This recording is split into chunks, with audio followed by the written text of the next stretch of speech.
tiyempohan natin si Kuya Red po. Red. Opo. O, si Red tsaka Vincent po.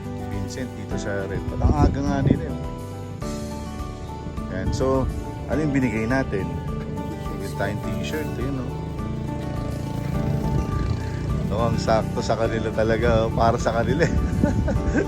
Nakakatawa. Ayos. Okay guys, si Red at si Vincent, may binigay tayo sa kanilang trucks, gospel trucks yan. Life and death. Ano nga ba ibig sabihin nun? Nandito yan sa likod ko masaya. Tapos at the same time, bigay tayo ng t-shirt sa kanila.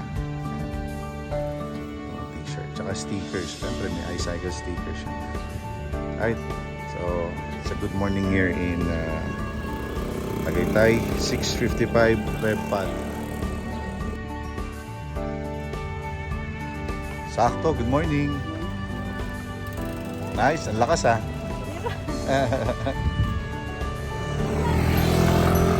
Alright guys, nakasama natin si Ray dito.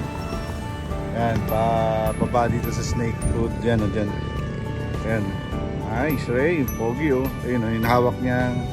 Meron siyang gospel trucks natin. Yan, stickers. Alright.